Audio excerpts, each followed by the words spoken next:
એટલે જ ગંગા સતીએ કીધું કે 21,600 સુવાસા બાપુ એમ નામ જાય છે ને એનું જે ભજન થઈ જાય ને બાપુ કામ થઈ જાય. 1 મિનિટના 15, 1 કલાકના 900, 12 કલાકના 10,800 અને 24 કલાકના 21,600 થાય ગણવા હોય ને ગણી જવું. આ પરફેક્ટ ગંગા સતીનો હિસાબ. ભજન ક્યાં કરવું મારા રામ? ચારે બાજુ વંટોળિયા સીડ્યા છે, કઈ કીધા જેવી વાત જ નથી. એ રામદેવજી બાબાનો એક પ્રસંગ કહે અને પછી આપણે સાંભળવા છે. હકાબાના જ એક ભજન લઈ લઉં, કારણ કે હું છે ને હું ભજનનો કલાકાર છું. મને ભજન 2-5 હાથ આવડે. આ બોલતા તો બાપુ આ ભજન નથી સમજતા એટલે હું શીખ્યો. એક જગ્યાએ ગયા હતા, અમે ભજન ગાતા હતા. હું ભજન ગાતો તો વારું મારા વીરા રે સંગનો કરીએ નીચનો થાય. એક ભાઈ પૈસા નાખવા આવ્યા. એ ગામનો એક મારો મિત્ર હતો, એ મારી પડખે બેઠો હતો. એ મને કે બાપુ આ પૈસા કોઈ દી નાખે નહીં, તમે બંધ કરવાનું કહેતો હોય આપણે બંધ કરી દઈએ. કે ના ના તમે ચાલુ રાખો. હું તો એમને આમ ગાતો હતો. વરી પાવ ઘડીક થયો પાછો નાખવા આવ્યો. પછી અમે આમ ચા પાણીનો ઓલ્ટ પડ્યો ને અમે બહાર ગયા ને તો એ ભાઈ આવ્યો વાહે વાહે. મારો ભાઈ બંધ કે તું કોઈ દી પૈસા નાખ ને કે તું કેમ નાખતો હતો? એ કે નાખવું જ ના દરબાર કે મારા દુશ્મન ને ગાળ્યું દેતા હતા, મને મોજ આવે. એટલે મેં કીધું હું ગાળ્યું ક્યાં બોલ્યો છું? હું તો ભજન ગાતો.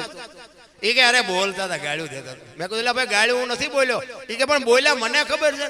મેં શું બોલ્યો? કે તમે નહોતા કહેતા કે વારું મારા વીરા રે સગનો કોળી નીસનો. મેં સગનો કોળી નીસનો નહીં, સંગનો કરીએ નીસનો. નોકા પાડે મારા વાહ તું ભંગવી નાખી. એટલે મેં કીધું કંઈક બોલવાનું ચાલુ કરો. આ ભજન તો ઉપર થઈને જાય છે. પછી બોલતા શીખવા થોડું થોડું. આવા ચારણો ભેગો ગયો ને ટીપા તો એમ નામ તો કઈ મને શીખડાવ્યું નથી કોઈ. પણ હૈદ કંદડ્યા છે. એમ તો કંદડવા વાળા કંદડ્યા છે હૈદ. પણ સારું એ કંદડ્યા તો મારો મેળ ભેળ પડી ગયો. અત્યારે મને બધા સાંભળે. હું અરે આજ કેટલા બધાના મારે ફોન આવ્યો. કેટલાય ઘરે હું ચા પાણી પીવા ગયો કબા હતા. તો એમ હજી હું 2-4 જગ્યાએ હું જઈ નથી. ખરેખર હું બધાનો આભારી છું. અને મને તો એમ થયું કે કાલે આવ્યો હતો સારું હતું. કાલે આવ્યો હતો અત્યાર સુધીમાં બધાના ઘર તો આવી જાય. ખરેખર ભાવ છે ને બાપુ, પ્રેમ છે, એને હું સલામ કરું છું, વંદન કરું છું. તમારો ભાવ પ્રેમ લાગણી ખરેખર નકર મેં હમણાં કીધું એમ આપણે આબરૂ જેટલી છે આવો ત્યારે તમને ખબર પડે. પણ એવા મહાપુરુષોની કંઈક કૃપા, કંઈક મારા મા બાપના કંઈક આશીર્વાદ હશે કે આટલા બધા મને સાંભળે.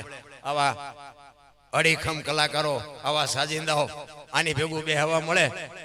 મને તો ઓલા પણ તેના હકાભાઈ ગાડીમાં આવ્યો તો કીડીઓ સડતી હતી. મેં કીધું મને હાલીને આવવા દો ને મને આમાં મેં ભારે પડવું. મેં મને અને ખરેખર લઈ શકું એમ શું ભગવાનની દયા છે, બધાની દયા કૃપા છે, બધું છે, જમીન જાગીર બધું. ગાડી લઈ શકું. પણ મને એમ થાય કે મારી લાયકાત ઓછી હોય એવું લાગે છે. મને મારો અંદરથી આત્મા ના પાડે. હું તો હકાભાને મેં કીધું અમે મોટરસાઇકલ લઈને આવી અને હું આવ્યો છું મોટરસાઇકલ લઈને જ તે. હા હું એવી મોટી મોટી કરતા આવડે. હું બહાર ગામ મારા પ્રોગ્રામ જઉં હકાબા હું ગાડી ભાડે બાંધી જઉં. હો હા ઘણા મારા ગોપાલ બેડો પૂછો. હા ભાડે બાંધીને. અને અહીંયા પાસે એમ મોટી મોટી નહીં કરવાની કે આપણી છે. એવા ખેલ તો કર્યા જ નથી કોઈ.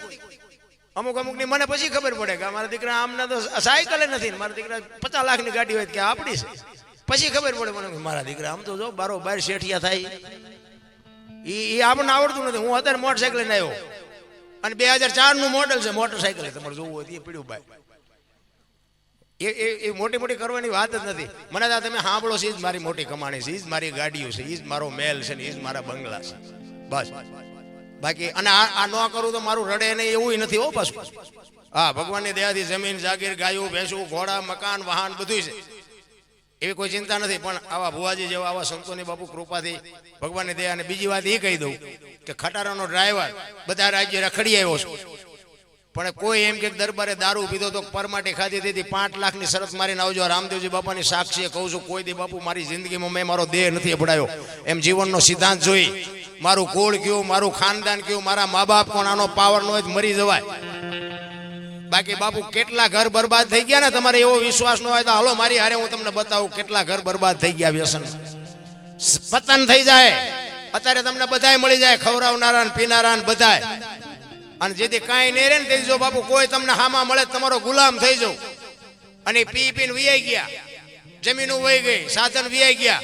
ઈ બાયુની સંતાનોની બાપુ જે દશા છે ને, હાલો મારી ભેગા હું તમને દેખાડું કેવી બરબાદી છે. હું નથી પીતો એટલે મારે તમને ન કહેવાય. હું તો એમ કહું છું કે આ કરાય નહીં. પછી કરો તો તમારા પૈસાનો, મને કઈ ફેર નથી પડતો. અને બંધ કરો અને કદાચ 5 રૂપિયા બચી જાય તો કઈ મારા ઘરે તમે મોકલાવાના નથી. પણ જીવન જીવવાનો સમય મળ્યો છે જો જીવતા આવડે.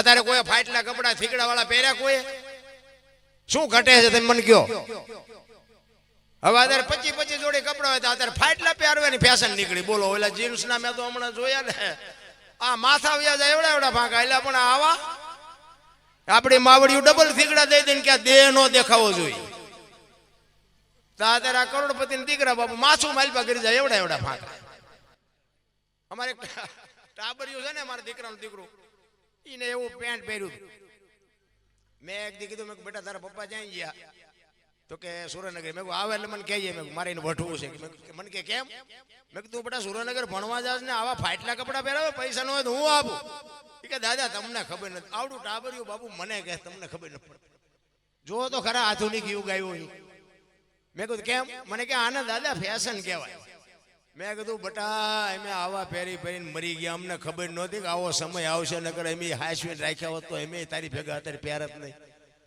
અરે બાબુ શું સમય આવ્યો છે ભગવાને ખાય પીવું મોજ કરી હોય બધા માણા ફાટલા ઓલા માલધારી આપણા આ માલધારી ડાયરો જાજો એટલે કહું માલધારી ઓલા ઘેટા ને ઓલા ઊન કાતરે ને માથે ઓલા ફૂલડા પાડે હાંઠિયા ને ઘેટા ને એટલે તેથી આ બધા વધારે પડતા સુખી હોય શું કે આ બધા માલ ઢોરમાં પીડ્યા ને એટલે આવા ફૂલડા ફૂલડા પાડીને બિચારા રાજી થાય અત્યારે કરોડપતિના દીકરા આયા ફૂલડા પાડે બોલો આઈન પર ટકો હોય ને આઈન પર કાન ઢાંક્યો હોય તો મને એમ દેખાડું આ માલધારી કરતા દીવડ્યું અત્યારે આવ્યું તેથી બાબુ એમના દાંત કાઢતા હવે આમના દાંત નહીં કોઈ કાઢતું હોય અરે બાબુ જે ગઢાની કોઠા હુજ હતી ને હું તો એમ કહું છું ગઢા માવતર હોય ને અડધી કલાક એની પાસે બેહજો એની પાસે જે વાતો મળશે ને બાપુ કોઈ શાસ્ત્રમાં વેદમાં પુરાણમાં ક્યાંય નહીં મળે બાપુ મા બાપ જે આપણા ગઢા હોય ને દાદા હોય કે મા હોય બાપ હોય એની પાસે સમય કાઢીને અડધો કલાક બેહજો